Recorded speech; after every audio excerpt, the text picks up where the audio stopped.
Letters from a Living Dead Man by Elsa Barker.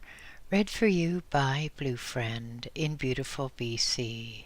Part 8. Letter 38. Where Time is Not.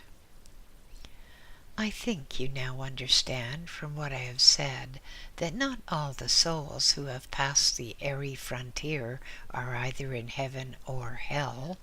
Few reach an extreme, and most live out their allotted period here as they lived out their allotted period on earth, without realizing either the possibilities or the significance of their condition. Wisdom is a tree of slow growth. The rings around its trunk are earthly lives, and the grooves between are the periods between the lives. Who grieves that an acorn is slow in becoming an oak? Is it equally unphilosophical to feel that the truth which I have endeavored to make you understand, the truth of the soul's great leisure, is necessarily sad? If a man were to become an archangel in a few years' time, he would suffer terribly from growing pains. The law is implacable, but it often seems to be kind. Nevertheless, there are many souls in heaven, and there are many heavens, of which I have seen a few. But do not fancy that most people go from place to place and from state to state as I do.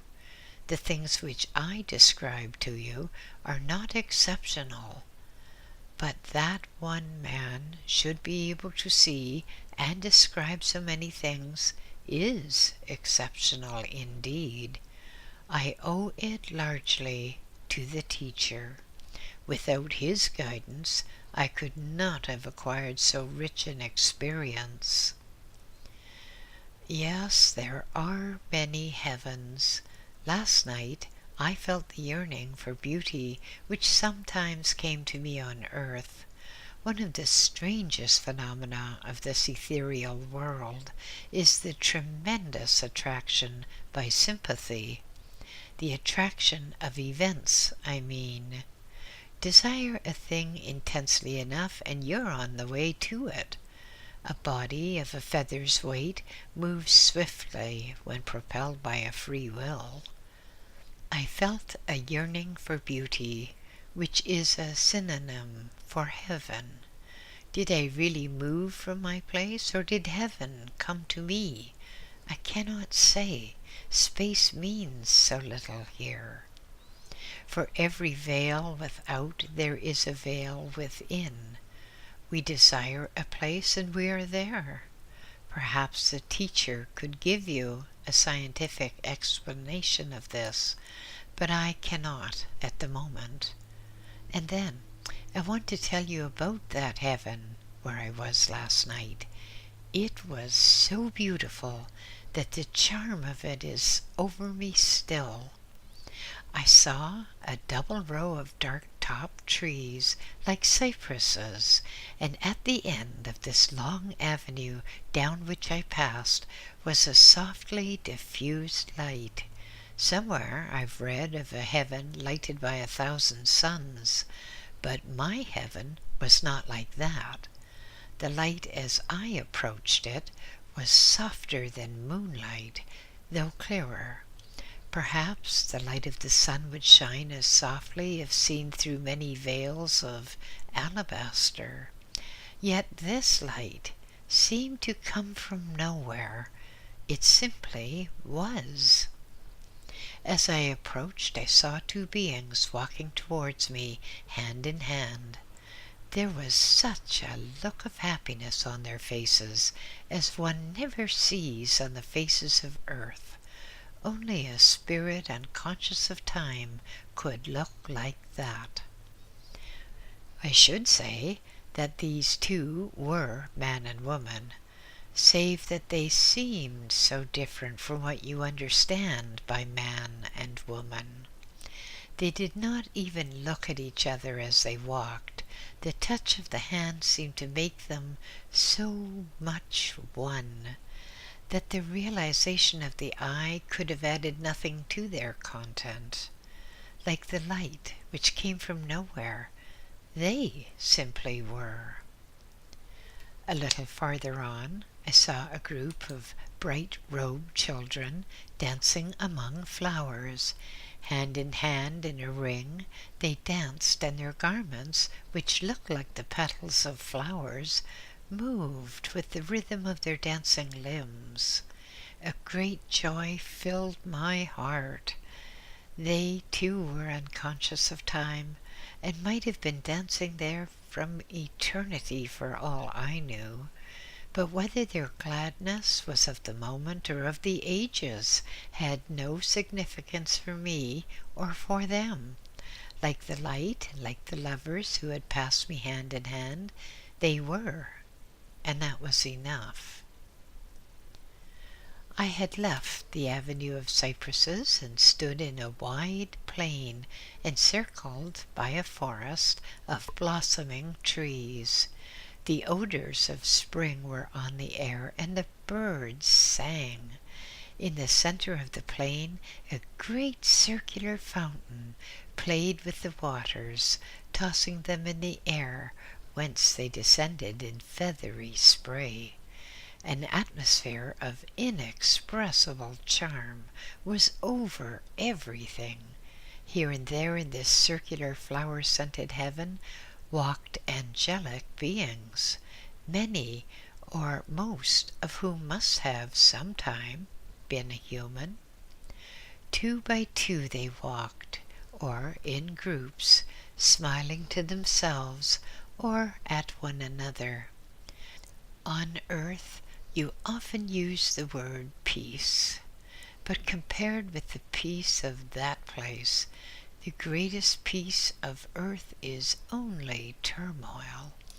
I realized that I was in one of the fairest heavens, but that I was alone there. No sooner had this thought of solitude found lodgment in my heart than I saw, standing before me, the beautiful being about whom I wrote you a little time ago.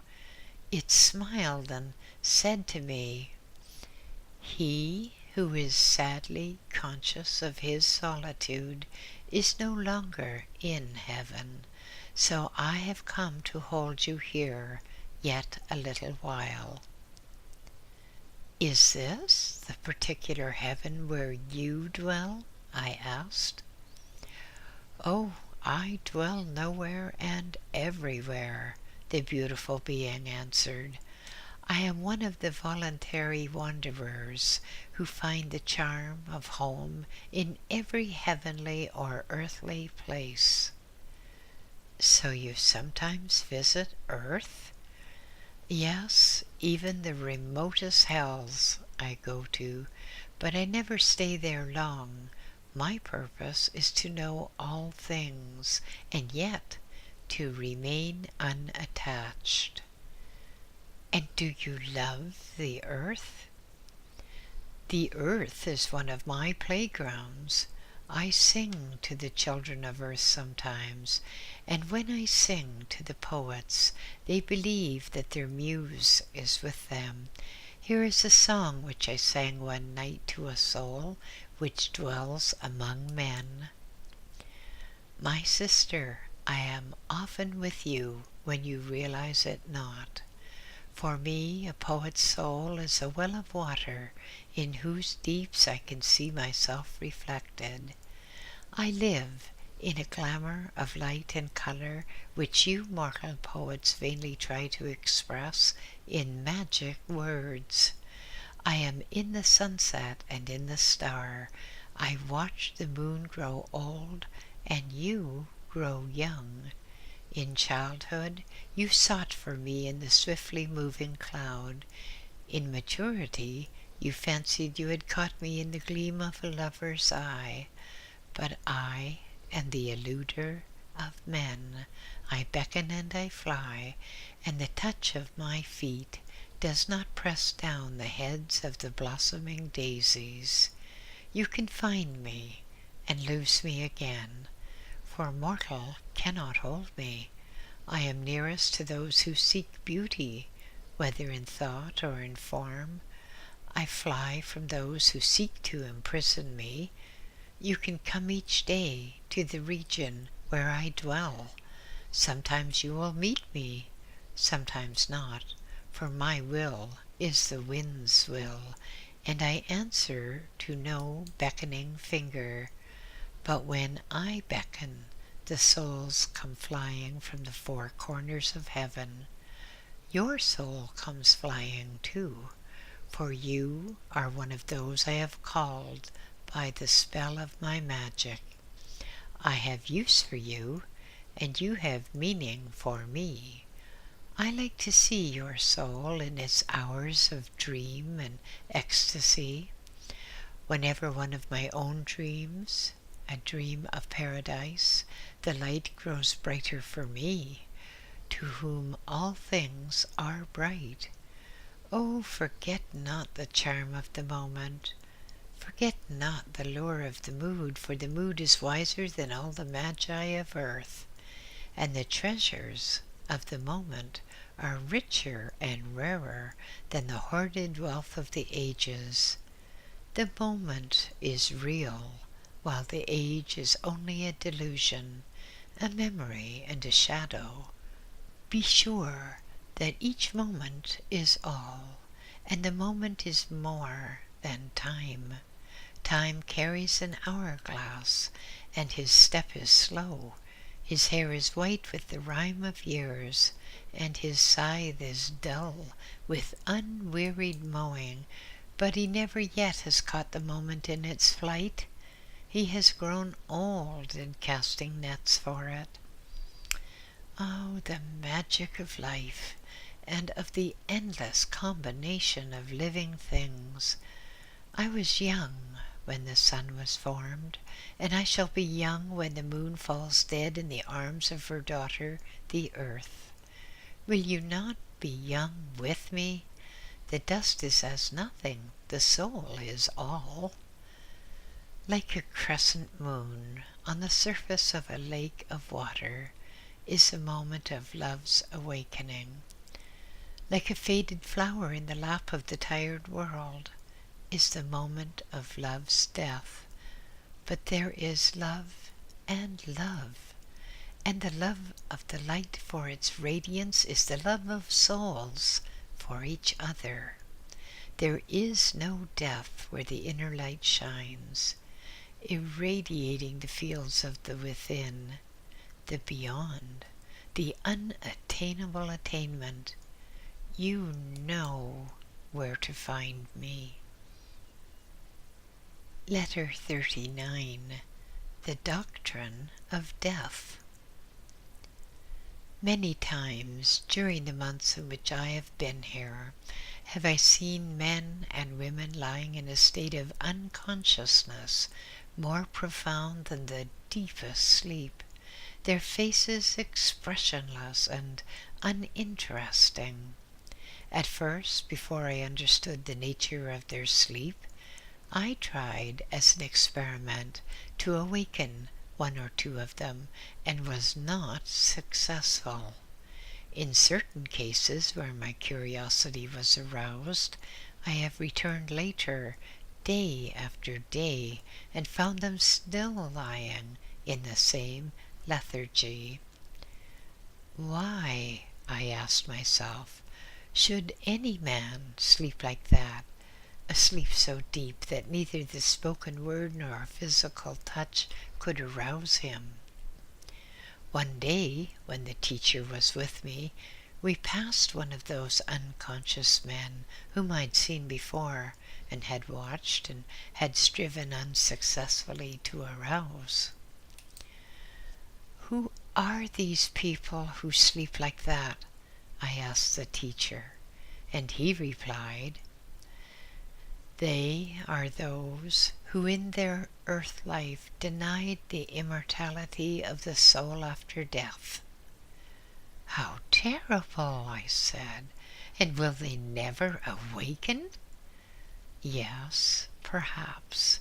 Centuries, perhaps ages hence, when the irresistible law of rhythm shall draw them out of their sleep into incarnation. For the law of rebirth is one with the law of rhythm. Would it not be possible to awaken one of them, this man, for instance? You have attempted it, have you not? The teacher inquired with a keen look into my face. Yes, I admitted. And you failed? Yes. We looked at each other for a moment, and then I said, perhaps you, with your greater power and knowledge, could succeed where I have failed. He made no answer. His silence fired my interest still farther, and I said eagerly, would you not try? Will you not awaken this man? You know not what you ask, he replied. But tell me this, I demanded. Could you awaken him? Perhaps, but in order to counteract the law which holds him in sleep, the law of the spell he laid upon his own soul when he went out of life, demanding unconsciousness and annihilation, in order to counteract that law, I should have to put in operation a law still stronger. And that is? I asked. Will, he answered. The potency of will. Could you? As I said before, perhaps. And will you? Again, I say that you know not what you ask.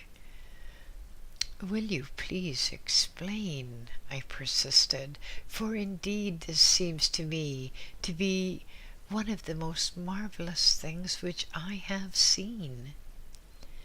The face of the teacher was very grave as he answered, what good has this man done in the past, that I should place myself between him and the law of cause and effect which he has willfully set in operation? I do not know his past, I said. Then, the teacher demanded, will you tell me your reason for asking me to do this thing? My reason? Yes. Is it pity for this man's unfortunate condition, or is it scientific curiosity on your part? I should gladly have been able to say that it was pity for the man's sad state which moved me so, but one does not juggle with truth or with motives when speaking to such a teacher, so I admitted that it was scientific curiosity. In that case, he said, I am justified in using him as a demonstration of the power of the trained will. It will not harm him, will it? On the contrary, and though he may suffer shock, it will probably be the means of so impressing his mind that never again, even in future lives on earth, can he believe himself or teach others to believe that death ends everything. As far as he's concerned, he does not deserve that I should waste upon him so great an amount of energy as will be necessary to arouse him from this sleep, this spell which he laid upon himself ages ago. But if I awaken him, it will be for your sake, that you may believe. I wish I could describe the scene which took place, so that you could see it with the eyes of your imagination. There lay the man at our feet, his face colorless and expressionless, and above him, towered the splendid form of the teacher, his face beautiful with power, his eyes brilliant with thought. "Can you not see," asked the teacher, "a faint light surrounding this seemingly lifeless figure?" "Yes, but the light is very faint indeed." "Nevertheless," said the teacher, "that light is far less faint than is this weak soul's hold upon the eternal truth. But where you see only a pale light around the recumbent form, I see in that light many pictures of the soul's past. I see that he not only denied the immortality of the soul's consciousness, but that he even taught his doctrine of death to other men, and made them even as himself. Truly he does not deserve that I should try to awaken him." "Yet you will do it?" "Yes, I will do it."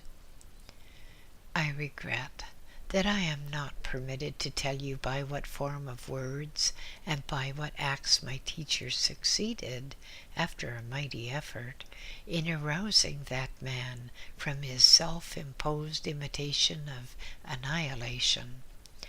I realized as never before not only the personal power of the teacher, but the irresistible power of a trained and directed will. I thought of that scene recorded in the New Testament where Jesus said to the dead man in the tomb, 'Lazarus, come forth.'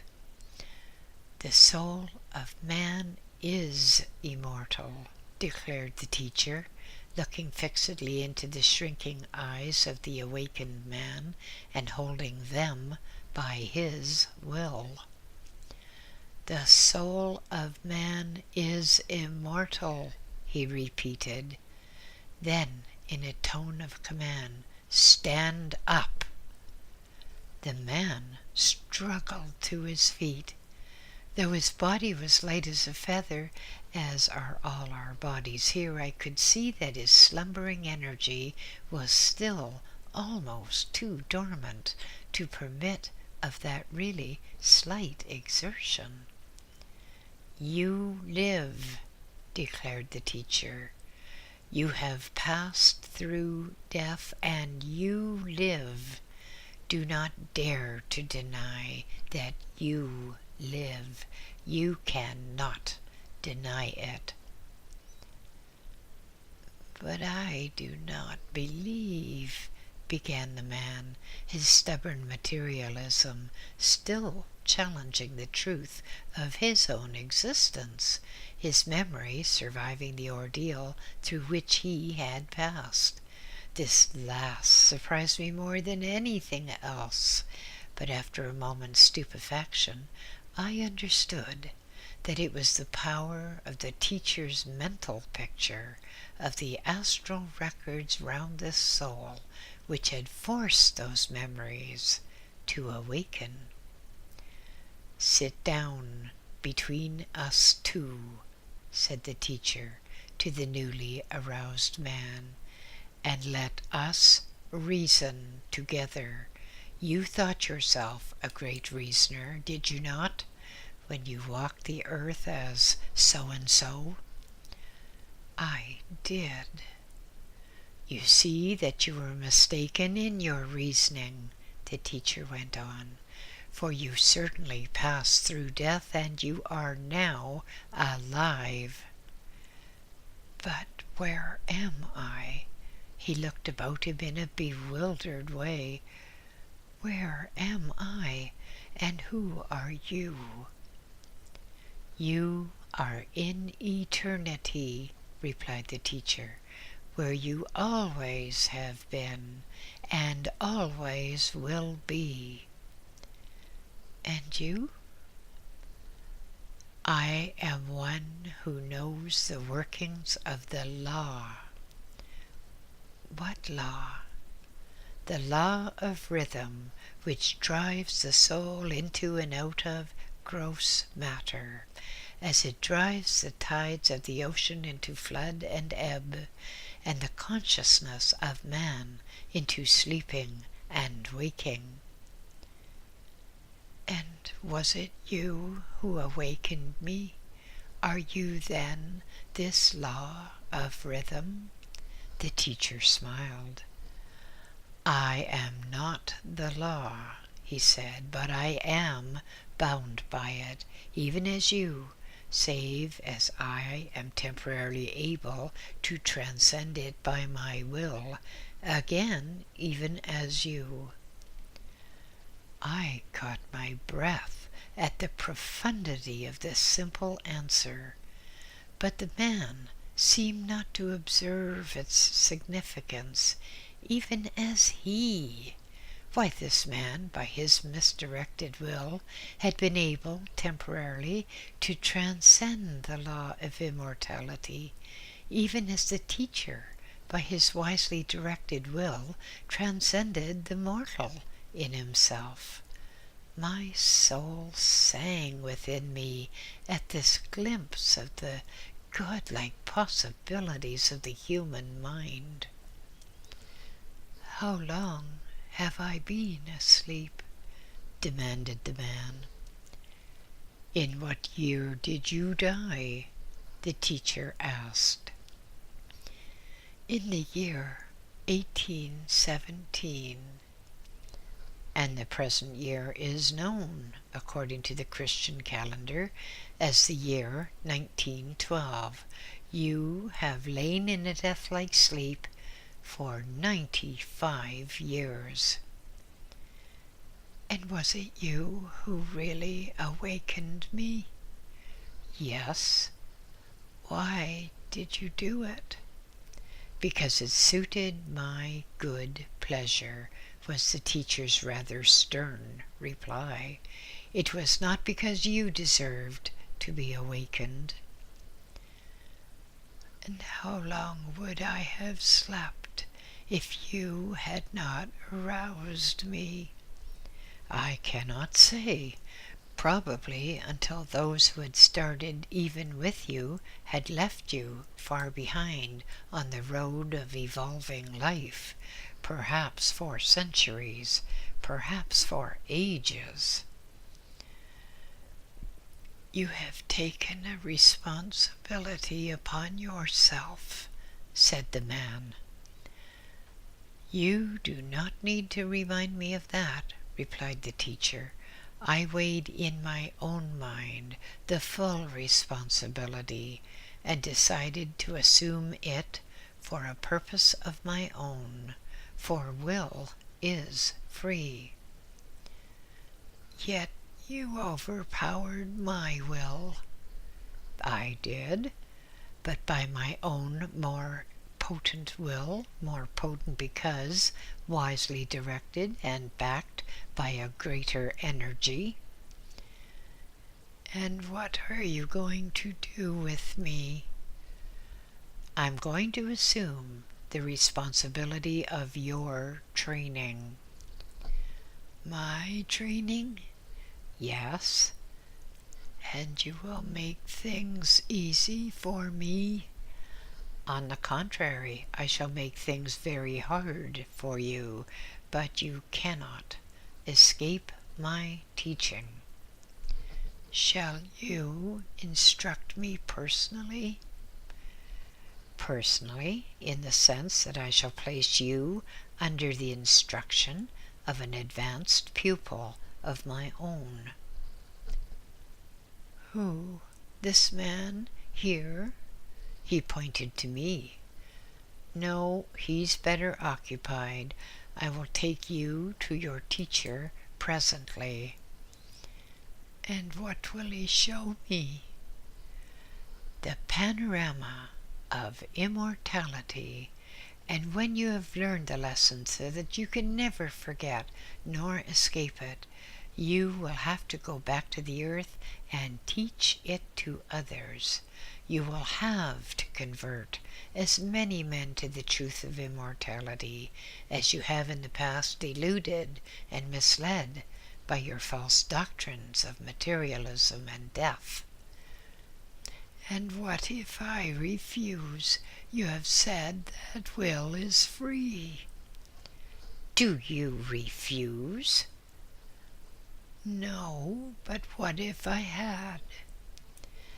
Then, instead of growing and developing under the law of action and reaction, which in the East they call karma, you would have been its victim.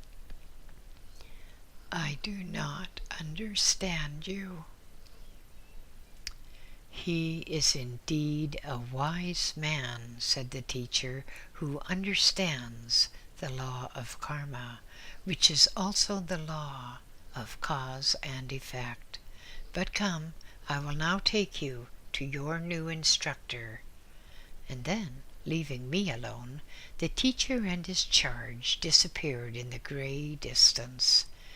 I remained there a long time, pondering what I had seen and heard. Letter 40. The Celestial Hierarchy. I am about to say something which may shock certain persons, but those who are too fond of their own ideas, without being willing to grant others their ideas in turn, should not seek to open the jealously guarded doors which separate the land of the so-called living from the land of the certainly not dead. This is the statement which I have to make, that there are many gods, and that the one God is the sum total of all of them. All gods exist in God. Do what you like with that statement, dear world, for truth is more vital than anybody's dream, even yours or mine. Have I seen God? I have seen him who has been called the Son of God, and you may remember that he said that whoever had seen the Son had seen the Father. But what of the other gods, you ask? For there are many in the world's pantheons. Well, the realities exist out here.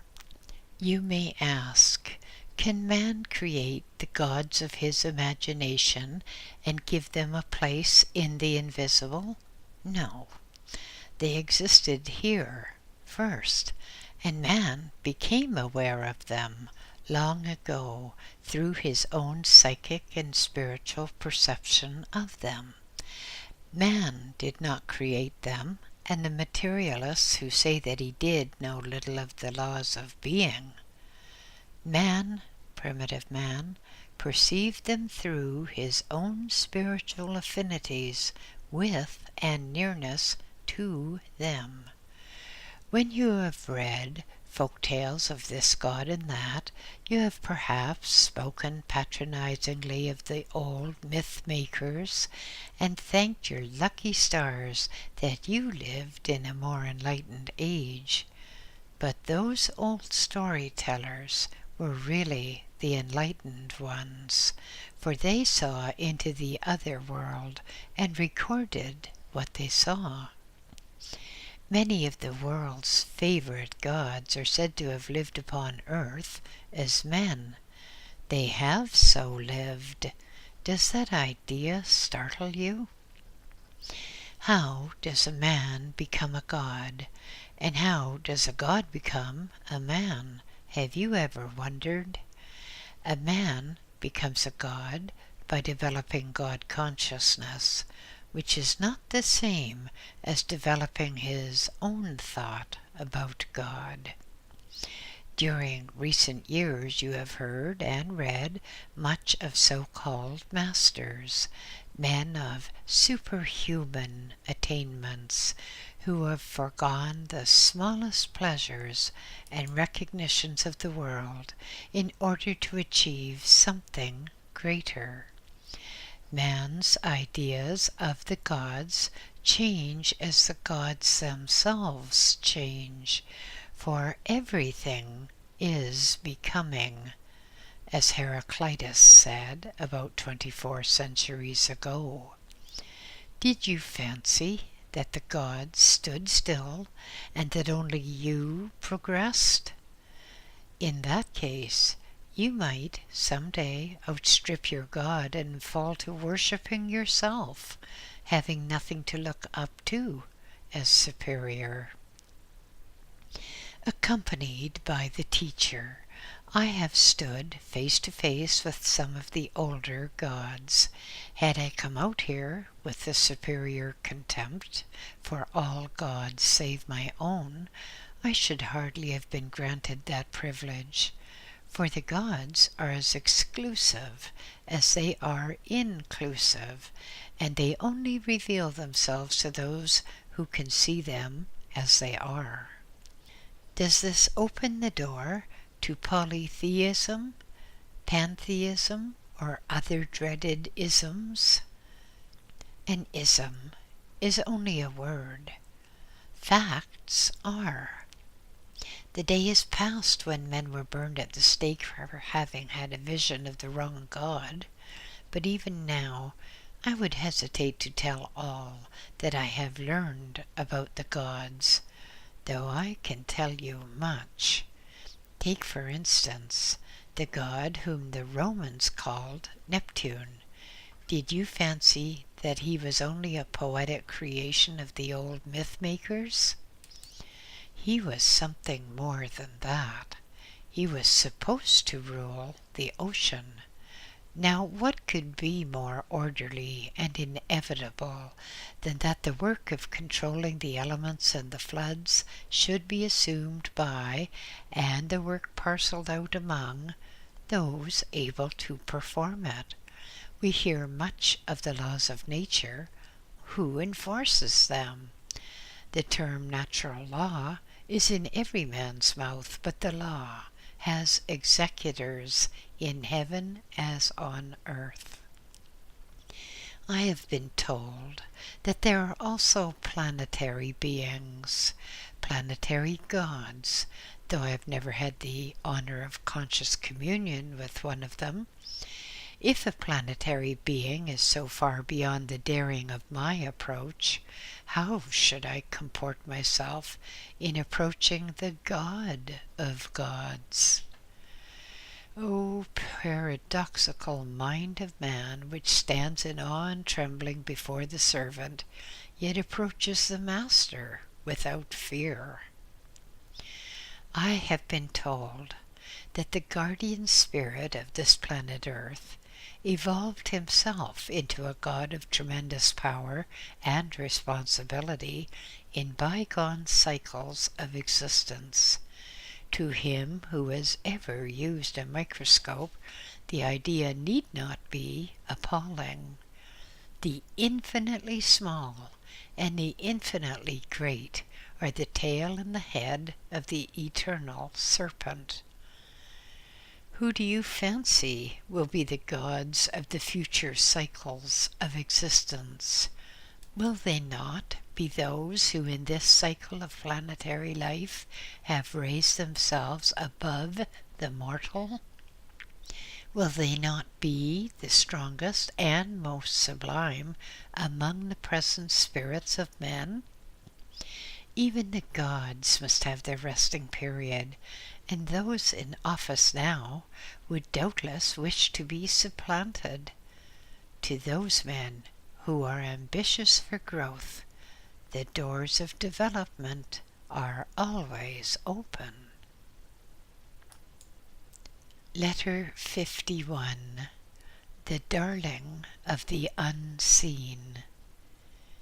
I have written you before of one whom I call the beautiful being, one whose province seems to be the universe, whose chosen companions are all men and angel kind, whose playthings are days and ages. For some reason, the beautiful being has lately been so gracious as to take an interest in my efforts to acquire knowledge, and has shown me many things which otherwise I should never have seen. When a tour of the planet is personally conducted by an angel, the traveler is specially favored. Letters of introduction to the great and the powerful of earth are nothing compared with this introduction, for by its means I see into the souls of all beings, and my visits to their houses are not limited to the drawing rooms. The beautiful being has access everywhere. Did you ever fancy, when you'd had a lovely dream, that maybe an angel had kissed you in your sleep? I have seen such things. Oh, do not be afraid of giving rein to your imagination. It is the wonderful things which really are true. The commonplace things are nearly all false. When a great thought lifts you by the hair, do not cling hold of the solid earth. Let go. He whom an inspiration seizes might even, if he dared to trust his vision, behold the beautiful being face to face, as I have. When flying through the air, one's sight is keen. If one goes fast and high enough, one may behold the inconceivable. The other night I was meditating on a flower seed, for there is nothing so small that it may not contain a world.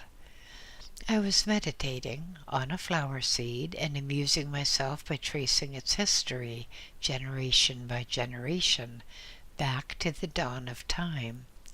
I smile as I use that figure, the dawn of time, for time has had so many dawns and so many sunsets, and still it is unwearied. I had traced the genealogy of the seed back to the time when the caveman forgot his fighting in the strangely disturbing pleasure of smelling the fragrance of its parent flower, when I heard a low musical laugh in my left ear, and something as light as a butterfly's wing brushed my cheek on that side. I turned to look, and quick as a flash, I heard the laughter in the other ear, while another butterfly touch came on my right cheek. Then something like a veil was blown across my eyes, and a clear voice said, "Guess who it is." I was all a-thrill with the pleasure of this divine play, and I answered, "Perhaps you are a fairy that makes blind children dream of daisy fields." "How ever did you know me?" laughed the beautiful being, unwinding the veil from my eyes. "I am indeed that fairy, but you must have been peeping through cracks in the door when I touched the eyes of the blind babies." "I am always peeping through cracks in the door of the earth people's chamber," I replied. The beautiful being laughed again. "Will you come and have another peep with me this evening?" "With pleasure." "You could not do it with pain if I were by," was the response. And we started then and there upon the strangest evening's round which I have ever made. We began by going to the house of a friend of mine, and standing quietly in the room where he and his family were at supper. No one saw us but the cat, which began a loud purring and stretched itself with joy at our presence. Had I gone there alone, the cat might have been afraid of me, but who, even a cat, could fear the beautiful being? Suddenly, one of the children, the youngest one, looked up from his supper of bread and milk and said, "Father, Why does milk taste good?" "I really don't know," admitted the author of his being. "Perhaps because the cow enjoyed giving it." "That father might have been a poet," the beautiful being said to me, but no one overheard the remark. One of the other children complained of feeling sleepy and put his head down on the edge of the table. The mother started to arouse him, but the beautiful being fluttered a mystifying veil before her eyes, and she could not do it. "Let him sleep if he wants to," she said. "I will put him to bed by and by."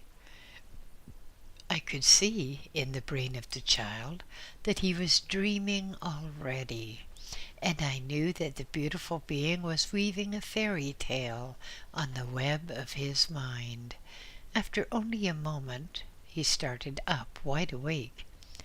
"I dreamed," he said, "that the writer of these letters was standing over there and smiling at me as he used to smile, and with him was an angel. I never saw an angel before." "Come away," whispered the beautiful being to me. "From dreaming children nothing can be hidden." We then paid a visit to the future mother of my boy, Lionel. Oh, mystery of maternity! The eyes of the beautiful being were like stars as we gazed upon this other flower seed, whose genealogy goes even beyond the days of the caveman. Aye, back to the time of the fire mist and the sons of the morning stars. "Come away," said the beautiful being again. "To brides who dream of motherhood, much also is revealed, and for this evening we remain unknown." We passed along the margin of a river which divides a busy town. Suddenly, from a house by the river bank, we heard the tinkle of a guitar and a woman's sweet voice singing, "When other lips and other hearts their tale of love shall tell, then you'll remember me, you'll remember me." The beautiful being touched my hand and whispered, "The life that is so sweet to these mortals is a book of enchantment for me." "Yet you have never tasted human life yourself." "On the contrary, I taste it every day, but I only taste it and pass on. Should I consume it, I might not be able to pass on." "But do you never long so to consume it?" "Oh, but the thrill is in the taste. Digestion is a more or less tiresome process." "I fear you are a divine wanton," I said affectionately.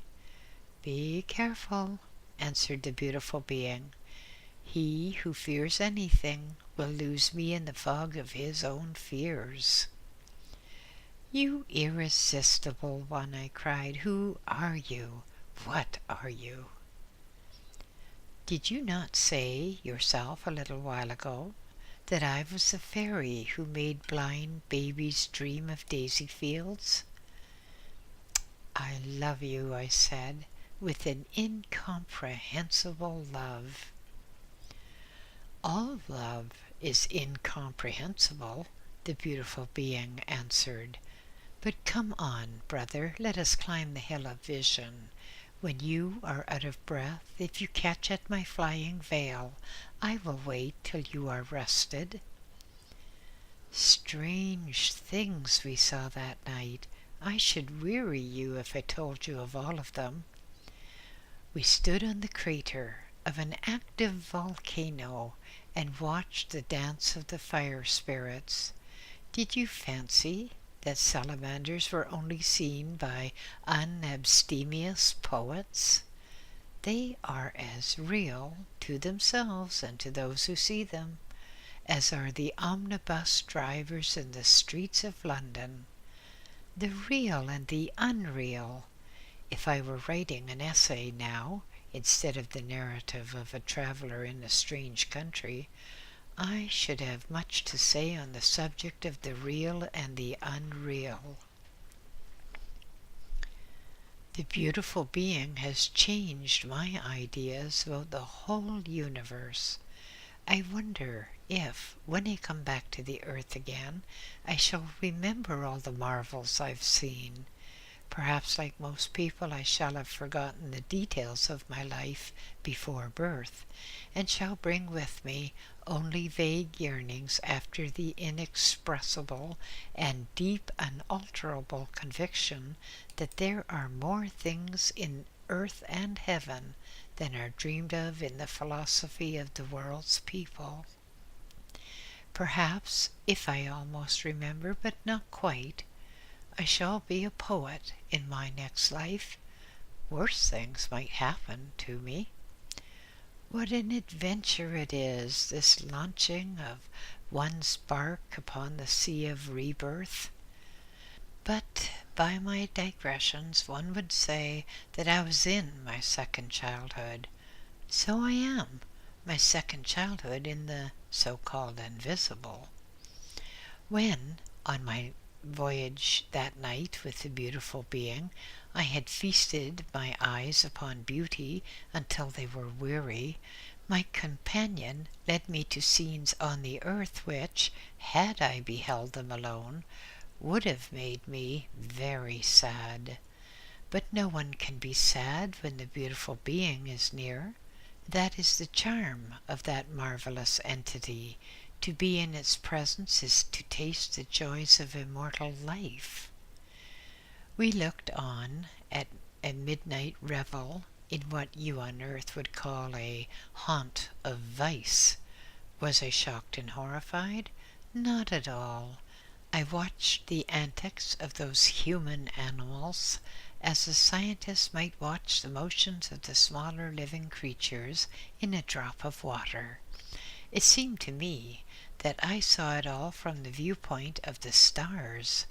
I started to say from the viewpoint of God, to whom small and great are the same, but perhaps the stellar simile is the truer one. For how can we judge of what God sees unless we mean the God in us? You who read what I have written, perhaps when you come out here you will have many surprises. The small things may seem larger, and the large things smaller, and everything may take its proper place in the infinite plan, of which even your troubles and perplexities are parts, inevitable and beautiful. That idea came to me as I wandered from heaven to earth, from beauty to ugliness, with my angelic companion. I wish I could explain the influence of the beautiful being. It is unlike anything else in the universe. It is elusive as a moonbeam, yet more sympathetic than a mother.